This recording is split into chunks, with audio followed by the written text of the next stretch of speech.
समाज सेवा एक पुण्य का कार्य है। बड़ी से बड़ी सामाजिक समस्या को समाज सेवा की मदद से दूर किया जा सकता है।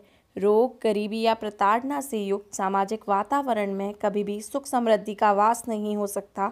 समाज की खुशहाली में इन बाधकों को तभी दूर किया जा सकता है जब प्रत्येक नागरिक निजी स्वार्थ से ऊपर उठकर अपने समाज के पीड़ित एवं दुखी लोगों की मदद करें। हम सभी को अपने दिल में समाज एवं देश के प्रति कुछ करने का जज्बा रखना चाहिए। जब भी सेवा का मौका मिले हमें आगे आकर उसे भुनाना चाहिए। एक सामाजिक नागरिक के रूप में यह हमारा दायित्व भी है।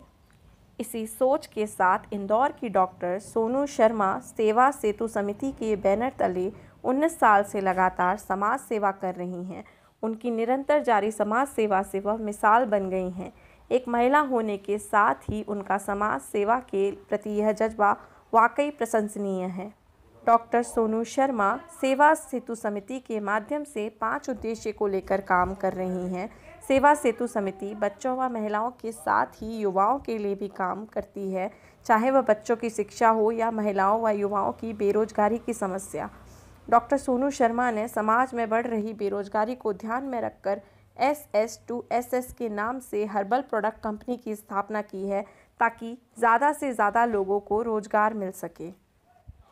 वहीं हर्बल प्रोडक्ट से होने वाली कमाई का हिस्सा भी सामाजिक कार्यों में खर्च किया जाता है। डॉक्टर सोनू शर्मा की लगातार समाज सेवा के कार्य को देखते हुए उन्हें 2017 में समाज रत्न, 2018 में ब्राह्मण रत्न, 2019 में ब्राह्मण मणि रत्नम, 2021 में लक्ष्मी सरस्वती दुर्गा अवार्ड सहित अनेक पुरस्कारों से सम्मानित भी किया जा चुका है। डॉक्टर सोनू शर्मा ने राजनीति फोकस से विशेष बातचीत की। मैं डॉक्टर सोनू शर्मा MD हूँ, स्त्री रोग विशेषज्ञ, और मेरी 2 संस्थाएं हैं सामाजिक संगठन जो सर्व समाज के लिए काम करती हैं। पहली सेवा सेतु समिति जो 2002 से काम कर रही है, और मेरा जो अपना विषय है, ऑक्यूपेशन है, वो है स्त्री रोग का। लेकिन जो मैंने सेवा सेतु के माध्यम से विषय पकड़ा वो था आँखों का, मोतियाबिंद का ऑपरेशन। और इसमें मैंने एक इस टारगेट के साथ एंटर करी थी कि हमने ये ठाना है मध्य प्रदेश को मोतियाबिंद रहित बनाना है, और इस पर हमने बहुत अच्छा काम किया है इस संस्था ने, और मेरी जो पूरी टीम है उसका पूरा सहयोग रहता है। और अभी तक हमने पूरे मध्य प्रदेश से करीब 1136 लोगों का निःशुल्क 2002 से लेकर अभी तक इतने ऑपरेशन करवा दिए हैं। और हम लोग कुछ ऑपरेशंस हमने नांदेड़ में भी जा कर के करवाए हैं। एक हमारे बहुत अच्छे परिचित थे अजीम लाला, उनके छोटे भाई का ऑपरेशन, भाई का बेटा था, वो 3 साल का था, तो उसके आंख में बहुत बड़ी परेशानी थी। और डॉक्टर उदय नायक के यहीं हुआ करते थे इंदौर में ही उस समय, तो उनकी एक आंख का ऑपरेशन उन्होंने किया। और फिर जब 3 साल के बाद बात हुई दूसरी आंख का ऑपरेशन करवाने की, तो डॉक्टर साहब यहाँ नहीं थे। और अभी उसके बाद हमारे सारे ऑपरेशन डॉक्टर ब्रजेंद्रा झा हैं सिक्का स्कूल के पास में ही, वहीं सब ऑपरेशंस होते हैं सारे। हमने कभी भी डॉक्टर चेंज नहीं किया, और अच्छे से अच्छा लेंस यूज़ किया जाता है। और उसके साथ साथ हम लोग ऑपरेशन के बाद की उनको दवाइयाँ लेकर के देना और घर पहुंचाना। अगर किसी के साथ उनके घर के लोग रहते हैं तो बहुत अच्छी बात है, नहीं तो हमारी संस्था के जो बाकी टीम के मेंबर्स हैं उनका पूरा सहयोग रहता है उनको घर तक पहुंचाना, उनके खाने पीने का सामान का ध्यान रखना, ये सब हमारी संस्था की तरफ से होता है। मैम, सबसे पहले ये बताइए आप मुझे कि जो सेवा सेतु समिति आपने जो बनाई है, इसका विचार बनाने का कैसा है? सेवा सेतु समिति, सेवा का मतलब है सेवा भाव, सेतु का होता है माध्यम। तो हम एक ऐसा माध्यम बने ऐसे असहाय लोगों का जिनका कोई नहीं है, या आजकल का समय ऐसा है कि बहुत सारे बच्चे ऐसे हैं कि अपने माता पिता का ध्यान नहीं देते हैं। तो हम सब ने इस संस्था के माध्यम से एक जिम्मा उठाया कि आँखों का ऑपरेशन हम ऐसे असहाय लोगों तक हम पहुँचेंगे, और हम पहुँचते हैं। मैडम कौन कौन से उद्देश्य पे आपकी संस्था काम कर रही है अभी तक? हेल्थ पर है। हेल्थ पे एक तो आँखों का बोला, और दूसरा हमने हेल्थ के में ये जो हर्बल के आपके सामने बहुत सारे वो प्रोडक्ट्स पड़े हैं, ये है और ये सारे हैं, ये 36 अपना प्रोडक्ट्स हैं। हेल्थ के माध्यम से हमने महिलाओं को रोज़गार दिया है, और रोज़गार इस समय समाज में नौकरियों की बहुत कमी है, और महिलाओं को ये रहता है कि हम अपने घर का भी देख लें और घर से बैठ कर के काम कर लेती हैं। तो ये संस्था के लिए बहुत अच्छी बात है कि घर का भी उनका संचालन अच्छे से होता है, और साथ साथ में उनको घर में बैठ के अपनी क्षमता के अनुसार वो काम भी कर पाती हैं।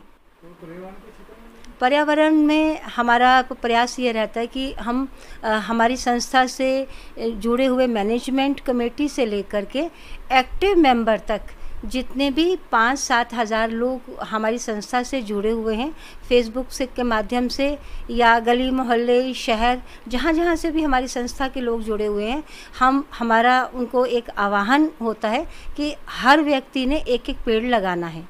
तो इस माध्यम से हम लोग काफ़ी सफल भी हुए हैं, और हम उनसे जब वो पेड़ पौधे लगाते हैं तो फ़ोटो भी लेते हैं उनसे। बाय पोस्ट आता है, कोई फेसबुक पे डाल देता है, कोई हमारे व्हाट्सएप पे डाल देता है। तो ऐसे ये हमारा काम चल रहा है। और शिक्षा के क्षेत्र में क्या है?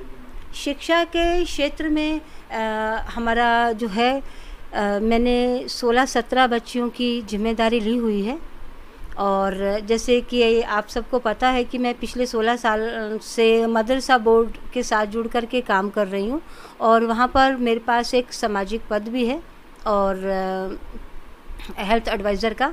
उसके माध्यम से मध्य प्रदेश में बालिकाओं की जितने भी मदरसाज हैं वहाँ पर मेरा विज़िट होता है as a health visit, health checkup के लिए, और उनको हेल्थ के बारे में जानकारी देना, उनको मासिक धर्म के बारे में जानकारी देना, हेल्थ के बारे में अवेयरनेस देना, और उनकी ज़रूरत की दवाइयाँ देना, और सैनिटरी नैपकिन जो कंपनी के द्वारा बनता है ये उन तक पहुंचाया जाता है, और उनकी एजुकेशन का खर्चा भी हमारी संस्था द्वारा दिया जा रहा है। तो सामाजिक न्याय के क्षेत्र में? सामाजिक न्याय के क्षेत्र में मैं जैसे अंतर्राष्ट्रीय मानवाधिकार से प्रदेश अध्यक्ष के पद पर भी हूँ, और एनजीओ का संचालन भी करती हूँ। तो महिलाएं ये आती रहती हैं कि कहीं किसी को अपने पति से समस्या है, या कुछ बच्चों को भी आजकल समस्या होने लगी है कि वैचारिक तालमेल नहीं बैठ रहा। तो हमने एक संस्कार योजना शुरू की है। तो संस्कार योजना में हम लोग पहले पेरेंट्स से बात करते हैं, बच्चों से बात करते हैं, तो फिर जहाँ लगता है कि पेरेंट्स को कुछ समझाइश की आवश्यकता है तो हम एक सुलझे हुए तरीके से, कभी कभी उनको पता भी नहीं चलता कि हम उनसे क्या चाह रहे हैं, और पेरेंट्स को भी समझाइश दी जाती है कि आजकल वक्त वो नहीं रहा पहले वाला मारपीट करने का, तो बच्चों को प्यार से समझाया जाए। और आजकल की जनरेशन बहुत प्यारी है, बहुत समझदार है, और प्यार से ये बच्चे मान जाते हैं बात को। तो संस्कार योजना के तहत आगे भविष्य की अपनी क्या योजना है? भविष्य में अभी जैसे हमारे कहीं से भी कोई अनुदान वगैरह नहीं मिल रहा है, तो कभी कभी पैसे का अभाव रहता है, तो हम इतना नहीं कर पाते हैं जितना और अच्छे से करना चाहिए। तो अगर हमारी संस्था को कहीं से कुछ अनुदान मिला, अनुदान राशि मिली, तो हम जो है और लोगों को ज़्यादा रोज़गार देना चाहेंगे। रोज़गार में अभी ये जो कंपनी है SS to SS, जो ये समिति के साथ मिलके ही सोनू सोशल वेलफेयर सोसाइटी के साथ मिलकर का काम करती है। इससे जो भी इनकम होता है ये NGO पर ही खर्च होता है। तो हम लोग क्या करेंगे कि एक जिसको कहते हैं कि मैन्युफैक्चरिंग कंपनी खोलेंगे, और अधिक लोगों को रोज़गार दे पाएंगे। मैक्सिमम जितना मध्य प्रदेश में से अगर हम 500-700 लोगों को भी रोज़गार दे पाए तो मैं सोचती हूँ कि मेरा जीवन सफल हो जाएगा। तो कोई अगर आपको अनुदान देना चाहे या फिर जुड़ना चाहे तो कैसे आपके माध्यम से सकता है? वेबसाइट है, और भी मैं चाहती हूँ कि कुछ लोग और भी हमसे जुड़ें, और एक्टिव लोग जुड़ें जो वास्तव में सेवा करना चाहते हों। बहुत सारे ऐसे लोग रहते हैं कि जो पद लेके तो बैठ जाते हैं, बट फिर उसके बाद काम नहीं करते हैं। अभी पिछले लॉकडाउन में हमने घर घर में जाकर के जहाँ जहाँ से फ़ोन आते थे, हमने दवाइयाँ भी पहुंचाई। और कुछ ऐसे पेशेंट्स थे कि जिनको साकेत नगर में कि हम उनके घरों में छोटे बच्चों के का दूध तक भी पहुंचाया हमने। दवाइयाँ हैं, सैनिटरी नैपकिन्स हैं, राशन है, दूध की व्यवस्था है, ये हमने नियमित किया।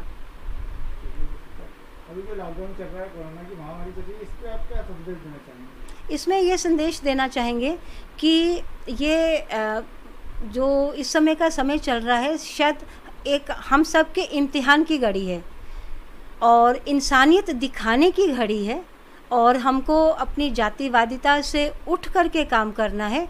और एक सिर्फ हम कौन हैं, सब जितने भी यहाँ रहने वाले रहवासी हैं भारत के, वो सब भारतवासी हैं और सबका एक दूसरे का हाथ पकड़ना है। हम बहुत दूर दूर तक नहीं झांक सकते हैं, लेकिन अपने अपने पास के क्षेत्र में ये देख लें कि किसी को किसी चीज़ की आवश्यकता तो नहीं है, तो हम काफ़ी हद तक समाज में सहायक हो सकते हैं।